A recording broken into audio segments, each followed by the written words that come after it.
രാത്രിയായിരുന്നു ഓണം വരുന്നത്. ഓണത്തിൻ്റെ അന്ന് രാത്രി പിന്നെ ഈ പറഞ്ഞ സബീത എന്ന് പറയുന്ന ആ ചേച്ചിയുടെ മകൻ അസനും എൻ്റെ ചേച്ചിയുടെ മകൻ അമീർ ഷാ ഇവർ തമ്മിലുണ്ടായൊരു അടിപ്രശ്നമാണ്. അതായത് ഈ അസൻ ഓടിച്ച വണ്ടിയും വേറൊരു അജ്മൽ എന്ന് ഓടിച്ച വണ്ടി ഒരു ആക്സിഡന്റ് പറ്റി ഹോസ്പിറ്റലിൽ അഡ്മിറ്റ് ആവുകയും ചെയ്തു, വർക്കല താലൂക്ക് ഹോസ്പിറ്റലിൽ. അതിൽ പേരും എൻ്റെ അമീർ ഷാ എൻ്റെ ചേച്ചിയുടെ മോനാണ്, ഷൈനി ചേച്ചിയുടെ മോനാണ് അമീർ ഷാ. അവരെ വിളിച്ചിട്ട് ചോദിച്ചിട്ടാ എനിക്ക് ഞാൻ ആക്സിഡന്റ് ഒരിടത്ത് വെക്കുന്നത് കാണാൻ പാടാന്ന് പറഞ്ഞു. കാണാൻ വേണ്ടിയിട്ട് ഉടൻ തന്നെ അമീർ ഷായും സൽമാനും അജിനും കൂടി കാണാൻ അവിടെ ചെന്ന സമയത്ത് ഈ അസൻ ഫുൾ തണ്ണിയായി കംപ്ലീറ്റ് വെള്ളം അടിച്ച് ഫുൾ ഫിറ്റായി അവിടെ നിൽക്കുകയാണ് ചെയ്തത്. വിളിച്ചു വരുത്തിയിട്ട് അവൻ തന്നെ അവരെ ആക്ഷേപിച്ച്, നീ അല്ലടാ വിളിച്ചു വരുത്തി, നീ തന്നെ ഞങ്ങൾ ആക്ഷേപിക്കുന്നതാണെന്ന് തുടങ്ങിയ സംസാരത്തിലാണ് അവരുടെ അടി നടന്നത്.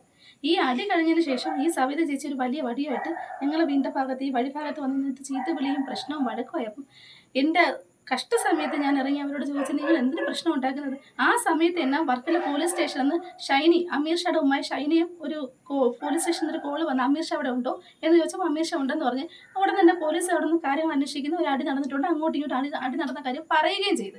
പക്ഷേ ആ ബന്ധുക്കളാണ്. ഈ സബീത എൻ്റെ ഉമ്മയുടെ ജ്യേഷ്ഠതിയുടെ മകളാണ്, എൻ്റെ വല്യമ്മയുടെ മോളാണ് ഈ സബീത.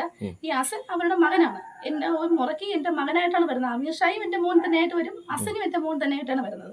പിന്നെ ഇവർ തമ്മിൽ ചേട്ടൻ അനിയൻ തമ്മിലുണ്ടായ ഒരു പ്രശ്നമല്ലേ, അത് നിങ്ങൾക്ക് അങ്ങ് പറഞ്ഞു തീർത്താൽ പോരെ? എന്തിന് നിങ്ങൾ സ്റ്റേഷനിൽ കൊണ്ട് പരാതിയായിട്ട് പോകുന്നത്?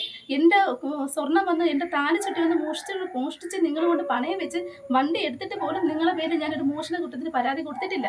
ഞാൻ എൻ്റെ ചേച്ചിയുടെ മോളല്ലേ, എൻ്റെ വല്യമ്മയുടെ മോളല്ലേ, വലിയേച്ചി അല്ലേ എന്ന് വെച്ചിട്ട് അത് ഏകദേശം 4-ാം മാസം 3-ാം തീയതിയാണ് ഇവരത് പണയം വെച്ചത്. എൻ്റെ വീട്ടിൽ നിന്ന് 2-ാം തീയതി രാത്രിയാണ് എടുത്തോണ്ട് പോയത്. രാത്രി ഇവരെ എന്റെ വീട്ടിൽ ഫുഡ് കഴിക്കാൻ വന്നിരുന്നു. കാരണം അന്ന് പെരുന്നാളായിരുന്നു, ചെറിയ പെരുന്നാളായിരുന്നു. ഇവരെ കാല് നിങ്ങളെ വീട് കയറി മർദ്ദിച്ചു എന്നുള്ള ഇത് പറയുന്നുണ്ടല്ലോ, അതിൽ എന്താണ് സത്യാവസ്ഥ? ഒരു സത്യവും ഇല്ല. എന്നെ വീട് കയറി അടിച്ച് വലിച്ചെടിച്ച് ഇവിടെ നിന്ന് എൻ്റെ വീട്ടിൽ നിന്ന് അവരെ വീട്ടിലോട്ട് കൊണ്ടുപോയി ഭാഗ്യം അവിടെ ഇട്ടാണ് അവരെന്നെ അടിച്ചത്.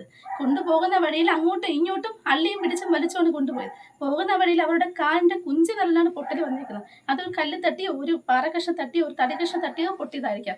ഞാൻ ഒരു കമ്പെടുത്തോ അല്ലെങ്കിൽ എൻ്റെ വീട്ടുകാരോട് കമ്പെടുത്തോ അവരെ അടിച്ചിട്ടുണ്ടെങ്കിൽ അവരുടെ ശരീരത്ത് വേറെ ഒരു മുറിപ്പാടുകളോ ഒരു ചതവുകളോ ഒരു പാടുകളോ അവരുടെ ദേഹത്ത് വന്നിട്ടുമില്ല.